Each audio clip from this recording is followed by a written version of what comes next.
আসসালামু আলাইকুম ওয়া রাহমাতুল্লাহি ওয়া বারাকাতুহু। আপনারা দেখছিলেন সূর্য ব্লকের নতুন নতুন সিরিজগুলো, যেগুলি অনেক অনেক সুন্দর দেখার মতো, আর দেখলে সবার কাছেই ভালো লাগবে, কারণ ভালো লাগার মতোই খুবই সুন্দর একটি পর্ব। আমি আমার প্রিন্সেসকে নিয়ে এটি বেরিয়েছিলাম। দিনটা সুন্দর একটা দিন ছিল, মানে রৌদ্রটা ছিল একেবারে সোনালি রৌদ্র। দেখে হঠাৎ করে চিন্তা করলাম যে প্রিন্সেসকে নিয়ে যাই, আজকে স্কুল বন্ধ যখন, তাকে নিয়ে আমি বেরিয়ে যাই। জিজ্ঞেস করলাম যাবা, সে তো চটপট রেডি হয়ে গেলাম, বাবা চলো যাই। তাকে নিয়ে ঘুরতে ঘুরতে ঘুরতে ঘুরতে কোন একটি পার্ক সামনে নজর পড়ে। সে পার্কে অনেকগুলো কবুতর ছিল, মিনিমাম 200-300 কবুতর ছিল। শেষ কবুতর দেখে আমি সেখানে নেমে যাই প্রিন্সেসকে নিয়ে, আর তাকে ছেড়ে দিই কবুতরের মাঝে। তার জন্য কবুতর নিচে বৃদ্ধি পারতেছিল না, সে এদিক থেকে ওদিক, ওদিক থেকে এদিক, সারাক্ষণ তার কবুতরের পিছনেই ছিল, আর খুব খুশি ছিল। এতগুলো কবুতর একসাথে দেখতে পেয়ে সে অনেক খুশি ছিল, আর আমি সেই খুশিটাকে আমি আমার ক্যামেরায় রেখে দিলাম, আর সেটাই আমি আজকে আপনাদেরকে সবাইকে শেয়ার করতেছি। আর আপনারা আমার প্রিন্সেসের জন্য আপনারা সবাই দোয়া করবেন। আজকে আর তেমন কিছু না, শুধু প্রিন্সেসকে যে সে কবুতরের সাথে খেলা করতেছে সেই জিনিসটাই আমি আপনাদের দেখাচ্ছি। আপনারা শুধু এটাই দেখবেন আজকে সে কত খুশি ছিল ফার্স্ট টু লাস্ট পর্যন্ত। আপনারা একটু এক নজর দেখুন, আপনারা সবাই ভিডিওটা না টেনে পুরোটা দেখুন। আশা করি সবার কাছেই ভালো লাগবে। সবারই তো রাজকন্যা আছে, তাই না? আমিও সুযোগ পেলে অনেকে রাজকন্যাকে আমিও দেখি, আমিও ভিডিও টানি না, দেখি। রাজকন্যা দেখতে খুব ভালো লাগে, কারণ ওরা হলো ফেরেশতা।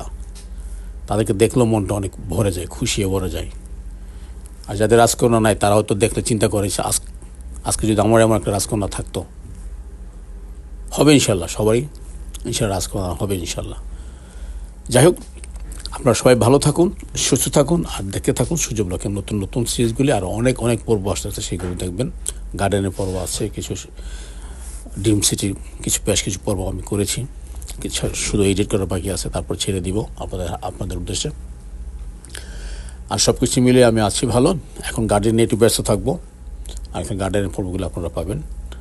আর যারা গার্ডেন করতেছেন আপনারা শুরু করেন। তারপর যে ঠান্ডাগুলো আসবে, এই সপ্তাহ পরে ঠান্ডা থাকবে, তারপর যে ঠান্ডাগুলো আসবে সেই ঠান্ডাতে গাছের কোনো ক্ষতি হবে না। আপনি লাউ গাছ টাউ গাছ যা কিছু আছে লাগাতে পারবেন, সমস্যা হবে না।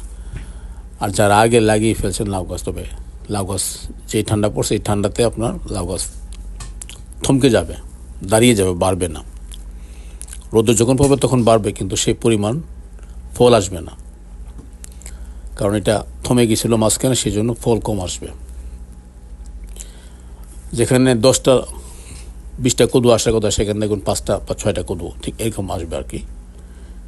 ঠিক আছে, আর বাকি সব কাজগুলো ঠিক আছে, সমস্যা শুধু লাউ গাছের সমস্যা হতে পারে যারা আগে লাগিয়ে ফেলেছেন। ওকে, আর সবাই ভালো থাকবেন, সুস্থ থাকবেন। আর আপনারা আমার গার্ডেনের পর্বগুলো দেখলেও বুঝতে পারবেন আমি শুরু করেছি কাজ। একটা পর্ব আমি দিয়েছি অলরেডি, সামনে পিছিয়েও দেবো। এখন থেকে পরিষ্কার করা শুরু করবো, কিছু কিছু লাগাবো। তবে টমেটো গাছ, লাল শাক আর এগুলো আমি লাগিয়ে দিয়েছি, বাকিগুলো আমি লাগাইতেছি, সেগুলো দেখাবো ইনশাল্লাহ। তা আপনারা সবাই ভালো থাকুন, সুস্থ থাকুন, আর সবার জন্য রইল আমার দোয়া। আর আপনারা আমার প্রিন্সেসের জন্য দোয়া করবেন। তো সবাই ভালো থাকুন, আল্লাহ হাফেজ, আসসালামু আলাইকুম ওয়া রাহমাতুল্লাহি ওয়া বারাকাতুহু। আর দেখতে থাকুন সূর্য ব্লকের নতুন নতুন সিরিজগুলি। আল্লাহ হাফেজ।